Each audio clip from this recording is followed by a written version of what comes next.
प्रिय बंधुओं, नमस्कार। वंदे मातरम।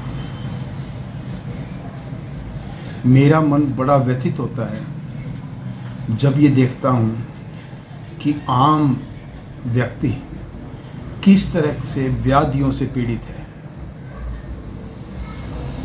नॉन अननोन दुनिया भर की नई और पुरानी बीमारियाँ आज शरीरों के अंदर घर कर चुकी हैं। मेरा आपसे एक निवेदन है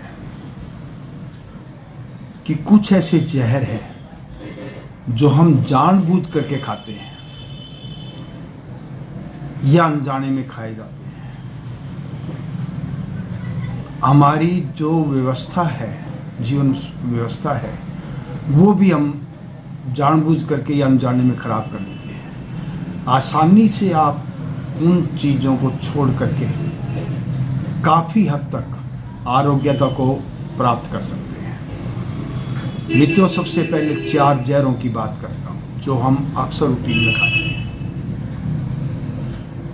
4 जहर के अंदर सबसे पहले सफ़ेद जो जहर हम की बात कर रहा हूँ, सबसे पहले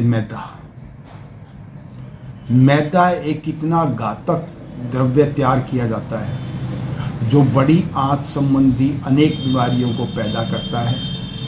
और जितनी भी जंक फूड, ब्रेड या दूसरी चीज़ें आती हैं वो लगभग मैदा की बनी होती है। मित्रों, मैदा का छोड़ने का प्रयास करो। फाइबर युक्त आटा, चक्की का पिसा हुआ आटा बहुत ही गुणकारी होता है और मैदा उसके विपरीत बहुत ही ज़्यादा हानिकारक होती है। मैदा का परित्याग करने की कोशिश करो। दूसरा है सफ़ेद मीठा, जिसको चीनी कहते हैं। बहुत ही घातक द्रव्य है। पहली तो बात यह है कि इसको जो शुद्ध करने की प्रक्रिया है वो शाकाहारी जीवों के बिल्कुल विपरीत है, शाकाहारी मनुष्यों के बिल्कुल विपरीत है। क्योंकि इसको जो शोधन प्रक्रिया के अंदर जो फास्फोरिक एसिड डाला जाता है वो जानवरों की हड्डियों का चूरा या सत्तू होता है। तो दोनों ही तरह से दूसरी और जो केमिकल डाले जाते हैं वो भी बहुत घातक होता है। परित्याग करने की कोशिश करो। देसी खांड, शक्कर और गुड़, और ये कह कर के लीजिए कि बिना मसाले का होना चाहिए। आपको एक एक चीज़ की पहचान होनी चाहिए, उनका प्रयोग कीजिए। दूध के अंदर मीठा करने के लिए खजूर उबाल लीजिए, जिनका सामर्थ्यशील जो लोग हैं, या मुनक्का उबाल करके उसको मीठा कर लीजिए, या देसी खांड वगैरह का प्रयोग कीजिए। चीनी से बनी हुई चीज़ों का परित्याग करने की कोशिश कीजिए। चीनी से बनी हुई चीज़ें सभी आपके शरीर के लिए घातक है। शुगर, बीपी जैसे काफ़ी बीमारियों को आपकी ये समस्या की जड़ है।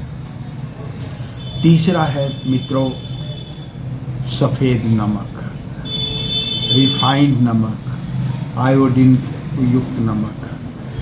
ये और भी घातक प्रक्रिया शरीर के लिए है, बहुत ही हानिकारक है।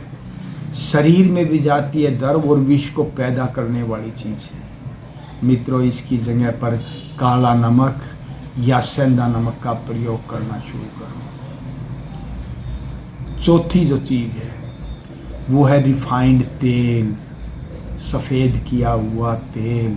आप पचनमा मानेंगे मित्रों कि तेल को रिफाइंड करने के लिए कास्टिक सोडा और अन्य प्रकार की घातक गैसों का प्रयोग किया जाता है जो आपके शरीर के लिए बहुत ही हानिकारक है। आज बीमारियों का मूल कारण रिफाइंड जो सिस्टम जो तैयार करके हम खाते हैं, रिफाइंड तेल से तैयार करके खाते हैं, वो भी एक बहुत बड़ा फैक्टर है।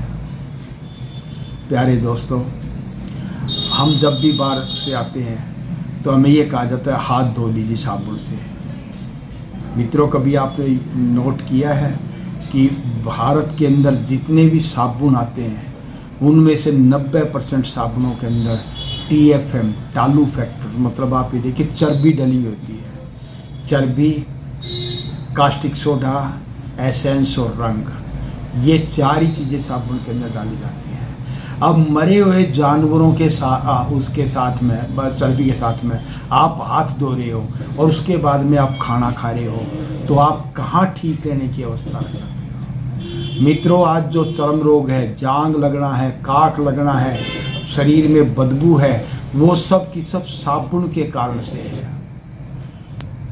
जो शरीर को शुद्ध करने की प्रक्रिया है वो तो आप पानी डाल करके रगड़ करके शरीर को 2-3 बार पानी डालोगे, आपका शरीर साफ हो जाएगा। वो हमारे जो सूक्ष्म जीव हैं जो हमारे शरीर को लाभ पहुंचाते हैं उनको भी मार देता है। मित्रों, इसका भी प्रयोग बंद करने की कोशिश करो। साबुन का प्रयोग, साबुन की जगह घर के अंदर फिटकड़ी का थोड़ा पानी बनाकर शीशी में डाल लो, उससे हाथ धो लो। नहाते वक्त यदि आपको साबुन की ज़रूरत पड़ती है तो आप क्या कहते हैं इसको, मुल्तानी मिट्टी का प्रयोग से नहा सकते हो, मुल्तानी मिट्टी का प्रयोग करके नहा सकते हो, या नीम के पत्तों को पानी में उबाल करके उस पानी का प्रयोग करके नहा सकते हो। ये आपके भले के लिए मैं बात बता रहा हूँ। आपकी पॉकेट भी अलाउ करे, पॉकेट भी आपकी ठीक होगी, आपका शरीर भी ठीक होगा, आपका स्वास्थ्य भी ठीक होगा। मित्रों, ये बहुत ही ज़्यादा हानिकारक चीज़ें हैं। एक और जिसका हम प्रतिदिन प्रयोग करते हैं मित्रों, वो है पेस्ट।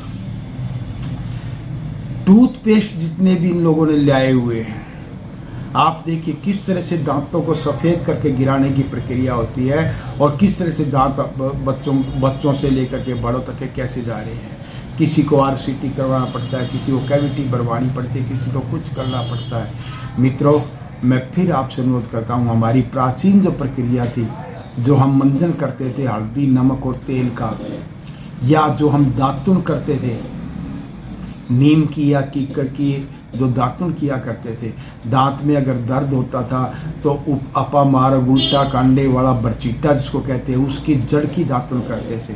मित्रों, दांत के अंदर कोई भी कीड़ा नहीं रहता था, कोई पायरिया नहीं होता था, लंबे समय तक दांत चला करते थे। आपके जेब के ऊपर डाका डालने के लिए चीज़ें की हुई हैं, आपके शरीर को नष्ट करने के लिए चीज़ें शुरू की हुई हैं। मेरा फिर आपसे हाथ जोड़ के अनुरोध है, अगर मेरी बात गलत हो तो ना अपनाएं, यदि मैंने आपको सही कहा है तो इन बातों का अमल कीजिए। जो कुव्यसन हमने जाने अनजाने में लगाए हुए हैं उनको दूर कीजिए।